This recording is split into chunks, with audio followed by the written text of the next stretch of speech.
It is time to return to the world of Oz, and now with one of the highest anticipated films of the year releasing right around the corner, I'm here to give you an early review of it. So, folks, without further ado, let's jump into my review of the new film, Wicked.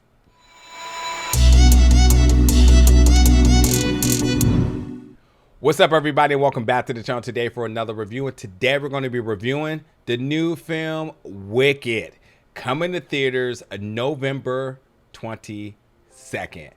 Well, listen, folks, before we get into all the nitty gritty here, let me first start off by saying Ariana Grande and Cynthia Erivo, they shine individually in this film, but together is where the true magic occurs and comes to life. And with them blending their artistry and acting, I mean, it just comes into this like really electrifying effect. I really love the third act of this film, and in some ways it kind of saved the film for me. But nonetheless, I wasn't overly thrilled with the musical numbers. I'm not really into musicals at all, but nonetheless, they really brought this Broadway play to life. And I have not seen the Broadway play, but obviously by seeing other Broadway plays, I do know sort of essentially what it takes to get from point A to point B and really recapturing that magic. So let me checking some boxes real quick. I have not seen the Broadway play, just in case you just missed that. But for the folks that I did know or do know that did see it, they loved this.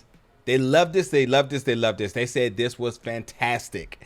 But for me, I'm not really big into musicals. So a part of me didn't connect too early in this film. And I will say that the third act really brought things together for me. So, you know, with musicals, you're always going to have these very impromptu music numbers. And there's this there. And like, you know, the presentations and everything that comes together for them, they're great. There's no denying Cynthia and Ariana Grande's artistry. They can blow. Like, I think honestly, Ariana Grande and Cynthia are probably two of the best vocally blessed people on this planet. And together, it's kind of like really what I really signed up for this. But like as you would expect, the production, the visuals, CG, all that was crisp. Definitely costume design, score, there was not a flaw in the production at all. But the story, and that's what I'm going to talk about in just a second. But this is Wicked Part 1. So in case you were under a rock like myself and didn't realize that there's going to be another, yes. And to that point, Wicked Part 1 follows the Broadway play beat, from what everybody has told me, beat from beat. It follows the Broadway play. Even by how it concluded, others said that like it's exactly what they do before the intermission for the other half. So like this was close to 3 hours. I'm guessing the other one's close to 3 hours. So just be ready for that. But yeah, again, before I get into the plot, I just can't stress enough that Cynthia and Ariana, they're just mesmerizing in their performances as both actors and artists. And when they're together, it's just fantastic. And not just with them and singing and the whole Broadway, bringing the Broadway play to life, but like just existing on screen as actors. They're just really, really, really good. All right. So in this film, it does follow Alphaba,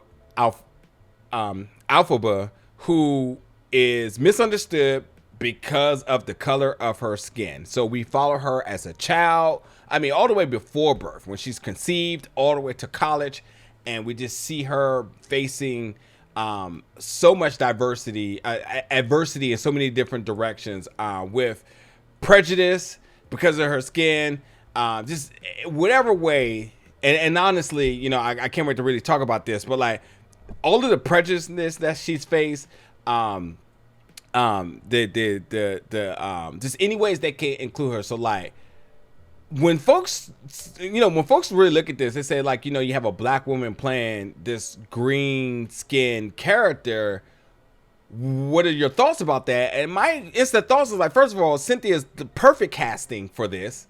Because she has all the talent in the world, but also as a black woman, I think there's no better person to step into a role where you have a person who is faced with so much around her negativity, hatred, just because of the color of her skin. And well, what better what better person would know better than a black person, especially a black woman here? So like, I think that she takes something very near and dear and pours it into this performance, and it's good. You see the hurt in her eyes. You see her, smiling when you know that the smile isn't genuine.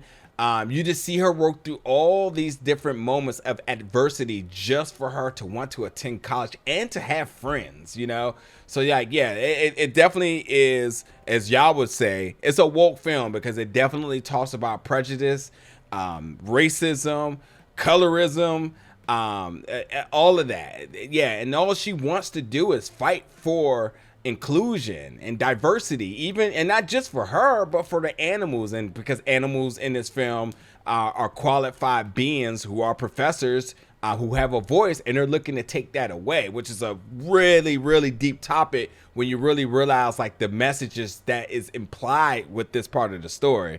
So yeah, we do follow her all the way from a child all the way to college, where she has her friend Galinda, who's played by Ariana Grande, who is the popular one. She's the token one. In fact, she's like the Barbie of the folks. Not like the Barbie, because Barbie really does represent a lot of the inclusion of things, but like she's that token popular girl, blonde, wears pink, and whatever she does, people follow.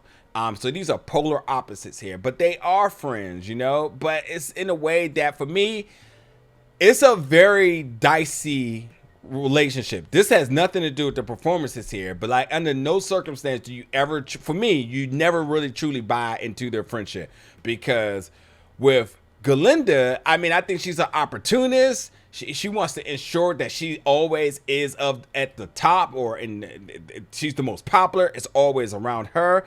And with Alphaba, she's just looking for space. She's looking to create inclusion and with the focus of diversity and whatnot. So like you see them at times bond, but for me, I'm always super suspicious of just how Galinda is just like, how she is around her. A lot of it just don't really feel so genuine, but it's like the Mean Girls thing in high school, but and yet with college, it's just like, she's as cool as you being cool with her, as long as she's the coolest, She don't want anybody to do better than her. So even at points where we do see Galinda, with Alphaba getting a moment to meet the wizard, Galinda's kind of happy for her, but is she really?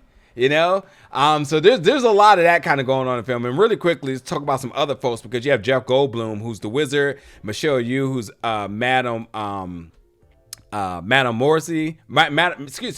Morrible, who they're going to be two interesting characters. And I would say like Jeff is a lot of who Jeff is as the wizard. So you're not looking for anything out of the blue with that there. But with that being said, again, I thought the third act was really solid. That's when I felt like they reeled back on the music. There was only like maybe 2 or 3 different numbers there. But then the action and the score, the visuals, things got insane in that third act. It really does got me kind of hyped for part 2. I even felt like in the score, who I don't know who composed this, but I feel like there's a particular moment where we get to see Alphaba take her first flight. And it kind of reminds me of Superman when he takes his first flight in Man of Steel, and the score follows suit. Even how they shot it follows suit. It feels like Hans Zimmer got in there for a couple of beats or two. So, I really did enjoy the third act. And while, again, the story itself definitely touches on some really deep elements and themes, I really did just feel like it wasn't really until like the second part of the second act that things really get into gear. So even following Alphaba and everything that she's enduring, like you feel for her there. But at the same time too, we've seen these type of films where high school kids either being bullied or, whatever it may be, while they're just not in the in crowd, and their journey in terms of like finding their space in their way. We seen that here, but it really wasn't until the two of them were on screen together that things really started to get magical. I will also say too that the CG with the animals, I definitely enjoyed that. That's always a little hit or miss sometimes with the animal realistic looking CG. I thought they did a good job. I even need to mention too that Peter Dinklage voicing the goat in here. I thought every moment that he was speaking, he did a good job. I actually really want more Peter in voice acting roles after that, I will say. But yeah, and when you talk about the journey and the story that the animals deal with, and you see how that sort of aligns with Alphaba's story itself and how she becomes an advocate for them, I mean, that's where I really connect again, because I think as a minority, and you understand that this is a story about a minority trying to find her space, it's so easy to connect to these elements of the story. But also just them expanding the world of Oz is definitely interesting. Now that's where I'm really wanting to see where they're gonna go beyond that. I really want to see more, because when it comes down to the visuals, the production, presentation, all that, it looks insane. It's great. It's great. Last thing I'm gonna say is, like, with all the musical numbers and all the musical talent, it really wasn't any songs that really stuck out to me. Like, I think there might have just been one where I was just like, okay, the song "I'm Not That Girl," I think I like that song, but there was a lot, and not many of them really stuck with me. And even at the end of the third act, where it was less music, they had the songs being broken up because of the events that were happening. So you had like a piece of a song break, piece of a song break. And I know that's got to be really difficult for somebody to listen to when they're like fully trying to invest in what the song is saying, and also just the artistry of the music, So I don't know, man. But again, I think for me, not have seen the Broadway play, I didn't love this film. I didn't hate it, but I am intrigued for the second. It did a lot of things right. It just didn't hit me and give me the emotional feel that I'm sure others who have seen the Broadway will get. I think they're gonna absolutely love this, and there's no shame in it. And if you are like me who have not, I definitely think you should check it out, because it's special. There's great acting. I think the theme, the story itself is kind of whatever, but the themes in it, I think, I'm not mad at all. And it's super long, so just be ready for that. But once again, Wicked, it comes to theaters November 22nd. Let me know in the comments your thoughts about this. Have you seen the Broadway play? Tell me what you are excited for if you have. And if you haven't, tell me why you're excited to see it as well, because I'm definitely wanting to see the folks, see your comments about the folks who may not be into musicals or have not seen the Broadway play. What gets you in the door? Because the lead should. And then when you go down the cast even more, there's so many other names that should very much intrigue you. But for whatever it's worth, if you're a fan of The Wizard of Oz, expanding that world even more has to be just enough to get you in the door, and I definitely don't think you will be disappointed. So yeah, check it out, folks. Let me know in the comments once you do, and as always, stick around here for more reviews and content very soon. Thank you for watching.